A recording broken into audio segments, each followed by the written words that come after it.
Hello everyone, welcome back to Stock Market with Vaibhav. My name is Vaibhav. Hope you all are doing well. आज बहुत दिनों बाद मैं video बना रहा हूँ. द रीजन बिहाइंड के स्टॉक मार्केट में काफी ज्यादा फ्लक्चुएशन होती रहती है और जब मुझे लगता है कि किसी स्टॉक में कोई अपॉर्चुनिटी अवेलेबल है तो उसी समय मैं उसकी वीडियो बनाना प्रेफर करता हूँ. तो लास्ट एक दो महीने से मुझे इतनी ज्यादा कुछ अपॉर्चुनिटीज नहीं दिख रही थी, बट अभी मुझे रिसेंटली वापस अपॉर्चुनिटीज मार्केट में दिख रही है कि कौन कौन से अच्छे स्टॉक जो कि मार्केट लीडर है, जहाँ पे बहुत लेसर रिस्क है, उनमें अगर कोई अपॉर्चुनिटी आती है तो मैं आप लोगों के साथ शेयर कर सकूं. तो आज जिस स्टॉक की हम बात करने वाले हैं उसका नाम है बजाज फाइनेंस. बजाज फाइनेंस आप सभी ने सुना होगा, दिन में 4 बार हर किसी को कॉल आती है बजाज फाइनेंस से लोन लेने के लिए. तो बेसिकली बजाज फाइनेंस एक फाइनेंस कंपनी है जो कि personal loan, home loan, car loan, बहुत तरीके के लोन प्रोवाइड कराती है. तो आइए अगर हम बात करते हैं बजाज फाइनेंस के फाइनेंसिस का कि किस तरीके से इसके फाइनेंसिस है, फंडामेंटल्स कैसे हैं. तो यहाँ पे ये हम देख सकते हैं बजाज फाइनेंस की जो टोटल मार्केट कैप है वो 3,90,000 करोड़ रुपए है. और अगर मैं देखूं तो ये अपने जो इनकी फील्ड है लोन की, उसमें ये मार्केट लीडर है, नंबर 1 पे आती है. जो मार्केट कैप है वो सबसे हाईएस्ट इसी की है.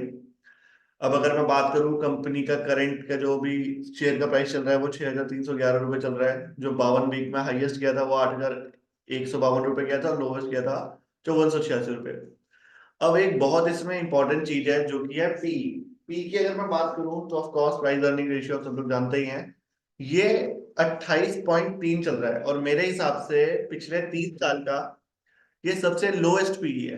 अगर हम इसका चार्ट्स में जाके यहाँ पे पी रेशियो चेक करें और 3 साल का देखें तो अगर आप देखें तो पी पहले इसका 81 था 2021 में, बढ़ के 100 रुपए से भी ऊपर गया था, फिर नीचे नीचे आते आते 70 तक गया था, 51 तक गया था, 48 तक गया था.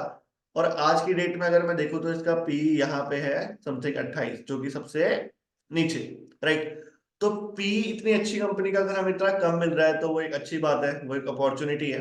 राइट. और अगर मैं इसके बैलेंस शीट की या प्रॉफिट एंड लॉस की भी बात करूं तो जो क्वार्टरली इसका प्रॉफिट है, तो इसका लास्ट क्वार्टर का प्रॉफिट रहा है, नेट प्रॉफिट था 3,640 करोड़ के आसपास, जो कि हाईएस्ट एवर है. मतलब अगर हम पिछले सारे क्वार्टर्स का भी अगर हम प्रॉफिट देखें 2020 से लेकर 2023 के दिसंबर तक का है, तो 1,100 करोड़ से लेकर 3,600 करोड़ रुपए का प्रॉफिट हो गया है मात्र 3 साल में, which is more than thrice. 1,000 crore से अगर वो 3,000 करोड़ हो गया तो उसमें 200% की, 200-250% की बढ़त आ चुकी है. राइट. और यही अगर मैं इसके एनुअल प्रॉफिट की बात करूं तो एनुअल प्रॉफिट भी अगर हम देखें तो 2015 में इनका एनुअल प्रॉफिट था मात्र 800, लगभग 900 करोड़ रुपए. ठीक है. और अगर मैं 2023 की बात करूं तो इनका 2023 का जो एनुअल प्रॉफिट रहा वो था 11,500 करोड़ रुपए. और अभी जो इनका प्रॉफिट चल रहा है टिल डेट तक वो 13,780 करोड़ रुपए. राइट. तो 900 करोड़ रुपए से 2015 में 900 करोड़ रुपए और 2023 में 11,500 करोड़ रुपए. तो कंपनी लगभग लगभग 10-11 टाइम्स का प्रॉफिट अपना डबल, 10-11 टाइम्स से उनको मल्टीप्लाई अपने प्रॉफिट को वो कर चुकी है. राइट. तो which is a growing growing sector और इनका प्रॉफिट भी लगातार बढ़ रहा है. तो ये एक बहुत अच्छा रीजन है कि हाँ इस स्टॉक पे हम ट्रस्ट कर सकते हैं कि लगातार इन्होंने अपनी परफॉर्मेंस दिखाई है, लगातार इनका जो प्रॉफिट है वो इंक्रीज हुआ है. राइट. उसके अलावा अगर मैं बात करूं कंपनी की बैलेंस शीट की, हम बैलेंस शीट पे आ जाते हैं. तो बैलेंस शीट में अगर मैं देखूं कंपनी के रिजर्व इंप्रूव हुए हैं. Borrowing of course finance company है, बोरोइंग तो उनकी इंप्रूव होगी ही होगी. फिक्स्ड एसेट्स कंपनी ने अपने बढ़ाए हैं, सीडब्ल्यूआई भी इंक्रीज हुआ है, इन्वेस्टमेंट्स बढ़े हैं. और अगर मैं इन्वेस्टर्स की बात करूं तो इन्वेस्टर्स की होल्डिंग वही है, प्रमोटर्स की होल्डिंग पूरी है, एफआईआई की होल्डिंग है 20%, डीआईएस की होल्डिंग है 14% और पब्लिक की होल्डिंग है मात्र 10%. राइट. तो मतलब स्ट्रॉन्ग हैंड्स के पास ज्यादा है तो उसमें भी कोई दिक्कत नहीं है. अब हम आ जाते हैं इसके टेक्निकल्स पे. राइट. अगर मैं टेक्निकल की बात करूं तो ये मैंने ट्रेडिंग व्यू पे एक डे का, 1 डे वाला चार्ट खोला हुआ है, 1 डे कैंडल वाला. अब मैं जरा थोड़ा इसको जूम आउट करता हूं और यहाँ पे हम देखेंगे कि ये जो इसका एक हाई है लगभग 8,187 रुपए का, जो मैं वहां पे भी आपको दिखा रहा था, ये हाई के आसपास लगभग लगभग ये 2021 में भी गया था, उसके बाद 2022 में भी गया था, उसके बाद ये 2023 में भी गया था. और ये एक रेंज बन चुकी है. अगर आप देखें तो ये एक रेंज है. ये बार बार इस रेंज में, मैं आपको पेन से बना के दिखाता हूँ, इस रेंज में बार बार यहां से यहां, यहां से यहां, यहां से यहां घूम रहा है.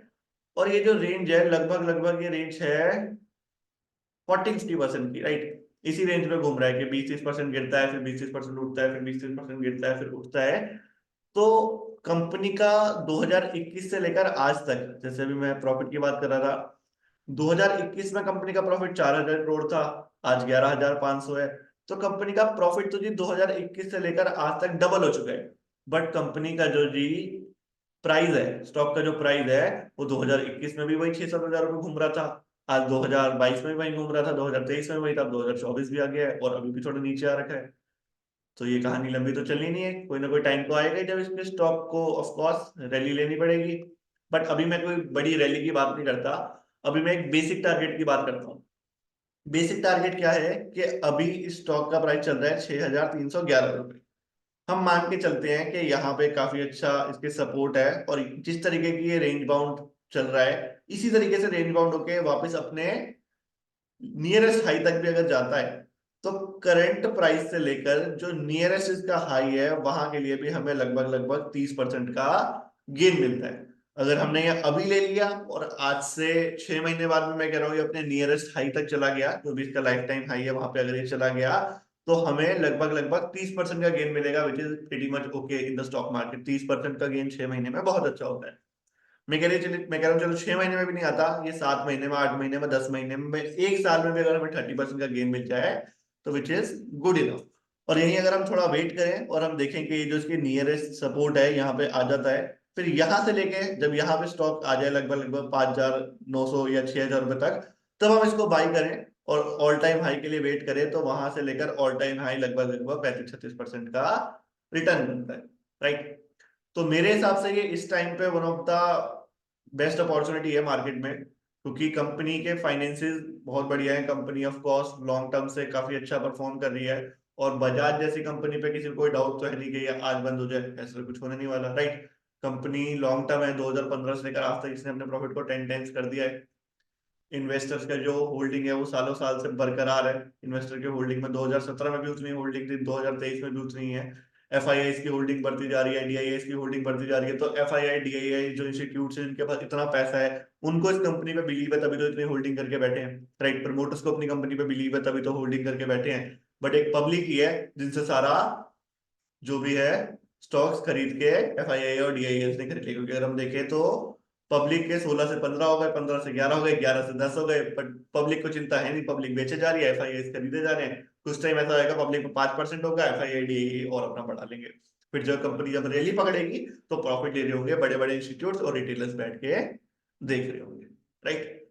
तो मतलब जो मेरी एनालिसिस है उसके हिसाब से ये बहुत अच्छा स्टॉक है इस टाइम पे इन्वेस्ट करने के लिए। बाकी ऑफ कोर्स स्टॉक मार्केट है, कोई गारंटी तो इसमें है नहीं। तो आप लोग अपनी एनालिसिस कर सकते हैं, जिस तरीके से मैंने बताया उस तरीके से आप देख सकते हैं। अगर आपका कोई डाउट हो, कोई क्वेश्चन हो, आप कमेंट कर सकते हैं। मैं कमेंट पे आपको ऑफ कोर्स पर्सनली रिप्लाई करूंगा। बाकी आज के लिए इतना ही। Thank you so much for watching the video. Have a nice day.